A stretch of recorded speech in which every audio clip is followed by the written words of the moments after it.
प्रवक्ता जनार्दन द्विवेदी ने कहा कि जहां कांग्रेस की सरकारें हैं वहां 6+3 सिलेंडर मिलेंगे। बाकी देश के बच्चे सौतेले हैं क्या? पहले तो अव्वल तो आपने ऐसे सुन लीजिए, सवाल तो हो जाए हुजूर। पहले आपने फैसला किया कि 6 सिलेंडर मिलेंगे, आप आदमी की भूख भी तय करेंगे कि कितनी रोटी खाए। अरे भाई, मैं हैरान हूं। विक्रम राव जी को स्मरण दिलाऊं, कांग्रेस के एक विकट प्रतिभाशाली, विकट सामान्य नहीं, विकट प्रतिभाशाली नेता ने कहा कि इस देश में महंगाई क्यों बढ़ रही है। मैंने कारण खोज लिया, हम लोग आश्चर्य में पड़े, भाई बताओ। तो बोले लोग ज्यादा खाने लगे। इतनी विकट प्रतिभा कांग्रेस में, धन्य प्रभु। उस विकट प्रतिभाशाली पार्टी के आप पुरोधा, आपने पहले तो फैसला किया 6 सिलेंडर मिलेंगे, 6 से ज्यादा पर तो सब्सिडी नहीं मिलेगी। अब आपने कहा कि नहीं, हमारी जहां सरकारें हैं, यानी जिन राज्यों ने आपको सरकार में नहीं बैठाया उन राज्यों के साथ दंडात्मक कार्रवाई होगी क्या? ये संघ का कर्तव्य है, ये शासन का कर्तव्य है। देखिए कैसा भेदभाव करते हैं आप? नहीं, अब जवाब तो सुन लीजिए पहले कि ये यूपीए सरकार का फैसला नहीं है, कांग्रेस पार्टी का फैसला है। और कांग्रेस पार्टी कांग्रेस शासित राज्यों के लिए दिशा निर्देश जो जारी की है, वो कौन रोकता है विपक्षी पार्टियों को? तमाम और पार्टियां तो पार्टी जी केंद्र में भी कांग्रेस का प्रधानमंत्री है, केंद्र में भी कांग्रेस का प्रधानमंत्री है हुजूर, इसलिए मैं आपसे पूछ रहा हूं। मैंने कहा ये यूपीए का फैसला नहीं है, आप देख लीजिए, ये यूपीए का नहीं है, ये सरकार का फैसला नहीं है, ये कांग्रेस पार्टी का फैसला है। मैं कह रहा हूं आपने फिर 6 की सीलिंग ही क्यों लगाई? आपको याद है, आपके सांसद हैं नवीन जिंदल, जो कोयला घोटाले में फंस गए, उनके यहां एक साल में 369 सिलेंडर गए एलपीजी के सब्सिडी वाले, एक साल में, एक सांसद। और कहिए तो 10 के नाम बताऊं, और आप इस देश पर 6 सिलेंडर की लिमिट लगाएंगे। और ये आदेश सोनिया गांधी जी का है, जो यूपीए की चेयरपर्सन भी हैं, जिन्होंने कांग्रेस कोर ग्रुप की बैठक में ये फैसला दिया, उसको तुरंत माना गया। वो सिर्फ कांग्रेस अध्यक्ष नहीं है, वो यूपीए की चेयरपर्सन भी हैं। उन्होंने बतौर कांग्रेस अध्यक्ष ही ये निर्णय दिया है। अरे वाह, आपके हित की बात हो तो बतौर हो गया, अहित की बात हो तो निजी हो गया। मुझे कांग्रेसियों की नीति समझ नहीं आती। नहीं, हमने और कांग्रेस पार्टी ने दूसरी पार्टियों को कहां रोक रखा है? अगर स्थानीय सरकारें अगर लोगों को रियायत देना चाहती हैं तो कांग्रेस कहां रोक अटका रही है? बिल्कुल सत्य, तकनीकी तौर पर आपकी बात से सहमत हूं, लेकिन अदब के साथ एक बात आपको कहूं, अगर श्रीमती सोनिया गांधी, उनके पास कई भूमिकाएं हैं, एक भूमिका याद रखता हूं, बाहैसियत यूपीए प्रमुख, यह निर्देश यूपीए के प्रधानमंत्री को दे देती कि भाई झगड़ा खत्म करो, पूरे देश में 9 दे दो, तो क्या समस्या थी? देवी का हुक्म तो हर जगह मान्य है, क्या कांग्रेस और क्या यूपीए? और हमारे पास खबर आ रही कि आप ये मानने वाले हैं, भले ही ममता बनर्जी और मुलायम सिंह जी के दबाव के चलते माने, लेकिन आप मानेंगे ये बात? नहीं, ये देखिए, हम लोगों से सहयोग अगर ले रहे हैं तो लोगों की बातों को मानना ये कोई बुरी बात नहीं है। और हमें लगता है कि आपने पहले भी कहा है कि कांग्रेस पार्टी में बहुत सारे लोग इस बात को चाहते हैं कि अगर निर्णय, अगर सिलेंडर के मामले पर अगर कुछ सरकार कुछ अगर लोगों को रियायत दे सकती है तो देनी चाहिए। कांग्रेस पार्टी के लोगों ने भी मांग की है, हम लोगों ने भी मांग की है। तो अगर इसमें चाहे मुलायम सिंह जी की बात हो, मायावती जी की बात हो या ममता जी की बात हो, अगर इस बात पर अगर कांग्रेस पार्टी या यूपीए मानती है तो हमें लगता है जनहित के मुद्दे पर समझौते होते रहते हैं और होने भी चाहिए। देखिए, 2 बातें हैं, एक जनहित, एक देशहित। जनहित की दुहाई तमाम नेता दे रहे हैं, कांग्रेस पार्टी के भी दे रहे हैं। देशहित की दुहाई मनमोहन सिंह जी दे रहे हैं, वित्त मंत्री चिदंबरम दे रहे हैं, मोंटेक सिंह अहलूवालिया दे रहे हैं। अब आप बताइए, अब आप लोग कांग्रेस के सिपहसालारों के नाते कौन से हित के साथ कितना बड़ा समझौता करना चाहते हैं? अगर देशहित की बात आ रही है तो फिर नेता कितना भी चिल्लाते रहे, चिल्लाने दो। खुद की पार्टी के नेता चिट्ठी लिखे, खुद की पार्टी के नेता चिट्ठी लिखे तो फैसला हो जाए। विरोधी पार्टी के नेता अनशन करें तो कुछ ना हो। तो जनहित और देशहित में अंतर बताइए ना मुझे। आपको ध्यान दिलाना चाहते हैं कि ये 90-91 में जब उदारीकरण की शुरुआत हुई थी, जब मनमोहन सिंह जी वित्त मंत्री थे और नरसिंह राव साहब प्रधानमंत्री हुआ करते थे, तब भी इस देश में विपक्षी पार्टियों ने जितना हाय हल्ला मचाया, जितनी हाय तोबा की, और टेक्नोलॉजी के मामले में जो राजीव गांधी ने इस पूरे देश को। और आज जो स्थिति है पूरा देश देख रहा है टेक्नोलॉजी के मामले में, आज हिंदुस्तान कितना सशक्त है। वो विषय और इतना ही नहीं, वो विषय रिलेवेंट नहीं। हमने उस समय के दौर में लोकसभा में बैठकर देखी बहस, देखी है, पढ़ी है, लिखी है। आज वो बहस रिलेवेंट नहीं यहाँ पर। आज मूल बात यह है कि आप हुकूमत हिंदुस्तान चला रहे हैं और आप सीलिंग तय कर देंगे कि 6 सिलेंडर में साल भर में जितना खाना बने उतने बनाओ, बाकी भूखे सो जाओ, ये तय कर देंगे आप। ये देश की जनता क्या रियाया है क्या? देखिए ये देखिए, राष्ट्र ना ही यूपीए की है ना कांग्रेस के, पूरे हिंदुस्तान के जनता का ये राष्ट्र है। और जनता ने जो जिम्मेदारी दी है, तो फिर जिंदल जी के घर में 370 सिलेंडर क्यों इस्तेमाल होंगे? अगर तो फिर जिंदल जी के जैसे तमाम जो दूसरे सांसद हैं उनके घरों में 300-300 सिलेंडर, 400-400 सिलेंडर क्यों इस्तेमाल होंगे? मेरे अग्निहोत्री जी और राव साहब घर में क्यों इस्तेमाल नहीं होंगे? देखिए, हम आपसे एक निवेदन और करते हैं कि जिंदल जी अकेले नहीं है। आपने इसके पहले भी देखा होगा बहुत सारे नेताओं की बात। आज ही हमसे उत्तर प्रदेश के मुख्यमंत्री के बाबत जो है एक चैनल पूछे कि उनके यहाँ जो है 10 सिलेंडर महीने भर में खर्च होते हैं। हमारा कहने का मतलब यह है कि जितने भी नेता हैं जो राष्ट्रीय लेवल के हैं या प्रदेश स्तरीय नेता हैं, उनको भी अपने लिए एक मानक तय करने की जरूरत है। वो खुद देखें कि हमारे charity begins from the home. Manmohan Singh ji ने पहले सांसदों के लिए, विधायकों के लिए नियम क्यों नहीं निकाला? आम जनता के सर पे थोप दिया। पहले आप सांसदों विधायकों के लिए कहते हैं चीजें, तो जनता इस फैसले को खुले मन से स्वीकार करती। कुछ कह रहे हैं राव साहब। अतुल एक चीज जिस पे मैं चाहता हूं कि जरा हम लोग विचार कर लें, ये सिलेंडर की बात, एफडीए बात, ये सोचिए जरा कि ये प्रधानमंत्री 2 साल और सत्ता में रह सकता था। ये क्यों ऐसा निर्णय लिया इसने कि बिल्कुल सरकार आई गई जैसे हालत हो गई, एक डूबने की सवाल हो गया। क्या कौन है इसके पीछे, कारण क्या है? क्या कांग्रेस पार्टी में मतभेद है? क्या प्रधानमंत्री खुद एक सियासी जुआ खेल रहे हैं अपने पार्टी के सांसदों की राय के खिलाफ? आखिर सोचना पड़ेगा क्यों ऐसा अचानक निर्णय लिया।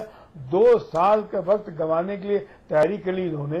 अमिताभ, ये बहुत जरूरी बात है, तो गौर करना राव साहब। देखिए, ये बहुत नाजुक बात आपने कही और मैं मानता हूं कि टेलीविजन के पर्दे पर इस पर बहुत चर्चा नहीं हो पाएगी, लेकिन मैं एक बात कहूंगा जिससे दर्शक समझ जाएंगे। मुंबई मिरर में प्रधानमंत्री के हवाले से एक खबर छपी, वह खबर देश भर में गूंजी। बहुत सनसनीखेज खबर है। जो लोग कांग्रेस को जानते हैं उनके लिए वो उससे बड़ी कोई खबर हो नहीं सकती, उससे बड़ी कोई खबर नहीं हो सकती। पूरी गंभीरता से कह रहा हूं, द्विजेंद्र त्रिपाठी भी जानते होंगे। जिस व्यक्ति के बारे में कहा गया कि प्रधानमंत्री ने श्रीमती सोनिया गांधी से जब मुलाकात की विदेश से लौटने के बाद, तो कोयला घोटाले में उन्होंने यह स्पष्टीकरण दिया। इन्वर्टेड कॉमा में वह वर्जन छपा। उस वर्जन का कहीं कोई खंडन मंडन, चर्चा पर चर्चा आपने कहीं सुनी कांग्रेस सर्किल में? नहीं। उस पर मौन साध लिया गया। क्यों मौन साध लिया गया? ये बड़ा महत्वपूर्ण विषय है।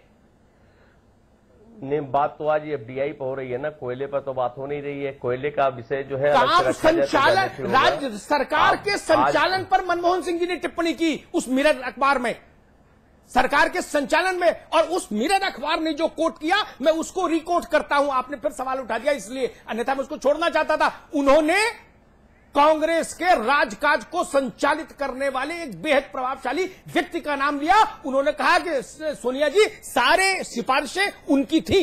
और टीके नायर, जो उस वक्त प्रधानमंत्री कार्यालय में प्रधान सचिव थे प्रधानमंत्री के, उन्होंने कहा टीके नायर केवल उस व्यक्ति की सिफारिशों का अनुपालन करा रहे थे। उसका खंडन होना चाहिए था ना बड़े मंच से। हुआ क्या? चलिए, आप समझ गए मैं कहां कह रहा हूं? एक कदम और आगे बढ़ के आपकी जानकारी और बढ़ाऊं। वो जिस शख्स की बात अमिताभ जी कर रहे हैं, वो शख्स कमोवेश गांधी नेहरू परिवार का खासम खास से भी खासम खास है। और अब आप में नाम ले लूं, कभी मौका मिलेगा उस पर भी बहस हो जाएगी। आज नहीं, आप कहें तो नाम ले लूं, चूंकि आप सवाल उठा रहे हैं। आज का मुद्दा, आज का जो विषय है उस पर हम लोग बात करते हैं। अगर एफडीआई की बात अगर हो रही है तो एफडीआई पर भी अच्छी चर्चा आपके यहाँ, आपने बहुत अच्छी चर्चा भी शुरू की है। एक अच्छा विषय है और हमें लगता है कि इस पर और ज्यादा आपको समय देने की जरूरत है। आजकल परसों जो है, हम तो आपका भी समय चाहते हैं मानदेव, एफडीआई है। हम तो तमाम पुरोधा और धुरंधर कांग्रेसियों का समय चाहते हैं देश के बारे में चिंता करने के लिए। दिक्कत यह है कि कांग्रेसियों का समय मिलना मुश्किल है। नहीं, ऐसा नहीं है। आपने जब भी आदेश दिया है हम लोग नहीं तो साहब, आते हम तो रहते केवल हैं। गुजारिश करते हैं, आदेश देने की मजाल हमारी कहाँ। आप आदेश तो कांग्रेस पार्टी में कोई और देता है, जिसका जिक्र अमिताभ भी कर रहे थे अभी। नहीं, देखिए ऐसा है, वो संगठन की बात है और आप लोग जो है मीडिया के पुरोधा है, मीडिया के दिग्गज लोग हैं, आप लोगों से हम लोग दूर नहीं रह सकते हैं। वैसे भी हम लोग तो मीडिया में वैसे भी आप ही लोगों के बल पर ऐसे प्रवक्ता चलते हैं। चर्चा का वक्त खत्म हो गया है। विक्रम राव साहब, आपसे तो आपके आखिरी रिएक्शन। चर्चा का वक्त खत्म हो चुका जी। नहीं, मेरे ख्याल से बहुत तेज रफ्तार से परिवर्तन होने जा रहा है। राजनीतिक उथल पुथल भूकंप बन गई है। अगले 3 दिन बड़े महत्वपूर्ण होंगे, जब उत्तर प्रदेश के दोनों नेताओं को तय करना पड़ेगा।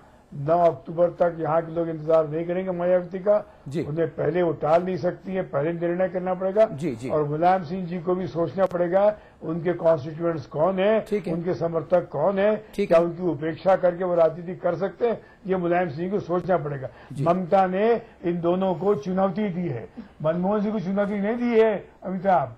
ममता ने इन दोनों को चुनौती दी है यूपी के कि आप तय कीजिए, नहीं तो देख लीजिए जनता क्या करेगी आपका हाथ से। बड़ी बात आप कह रहे हैं अमिताभ जी, संवाददाता टिप्पणी। देखिए, मैं एक तो ये कहूंगा कि मुलायम सिंह और मायावती दोनों के लिए अब ये धर्म संकट का काल आ गया।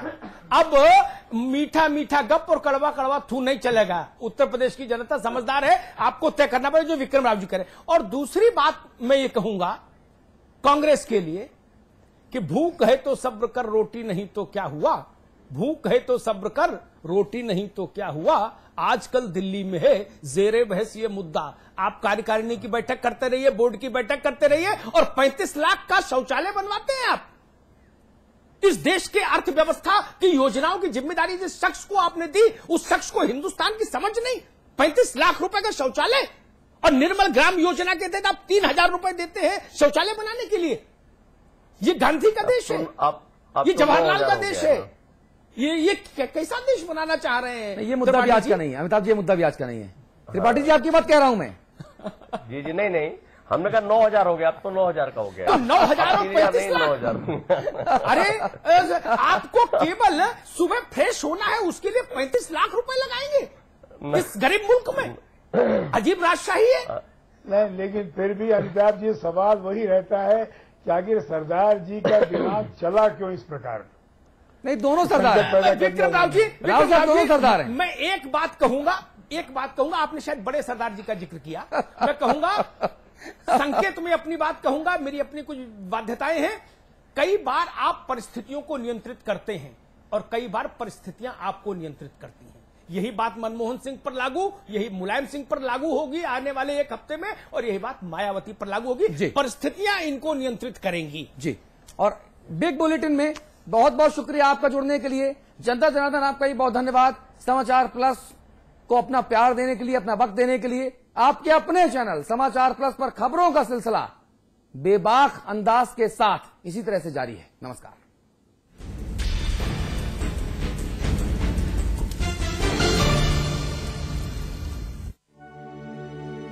स्वाद बड़ी चीज है, स्वाद से बढ़कर कुछ नहीं। तुलसी सादा पान मसाला।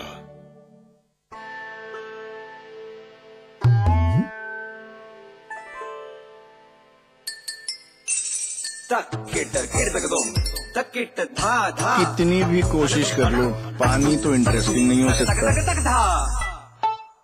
कैच पियोज, सादा पानी मत पिलाओ, जरा कैच पियोज तो मिलाओ। वाटरमेलन, रोज, ऑरेंज और बहुत सारे मजेदार फ्लेवर्स में। India's largest university, with 25,000 students from 26 states of India and 16 countries, 25 international tie-ups, placements in 300 corporates, hostel facility for 15,000 students, ranked amongst the top universities of India, 600-acre campus, lovely professional university, transforming education, transforming India. जिंदगी में समझौते हमें कबूल नहीं, ये सीखा है हमने रजनीगंधा बनाने वालों से। रजनीगंधा, क्योंकि इसमें है 200 रुपए प्रति किलो अव्वल क्वालिटी की सुपारी, 900 रुपए प्रति किलो खुशबूदार इलायची के दाने, 900 रुपए प्रति किलो गुणकारी कट्टा, 90,000 रुपए प्रति किलो शीतल चंदन तेल, 2,60,000 रुपए प्रति किलो रूह केवड़ा। इसमें टेस्ट है, तंबाकू नहीं। रजनीगंधा। ये कहानी है एक अजीबोगरीब फैमिली की। उनकी जिंदगी में आया नया refreshing mini gums. Interestingly Rupali totally 3 बच्चों को दुनिया में लाके थक ली।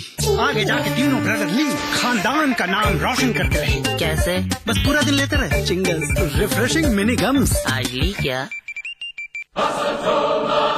हमारे साथ अमिताभ अग्निहोत्री वरिष्ठ पत्रकार मौजूद है। तो पहली बार मायावती ने जब प्रेस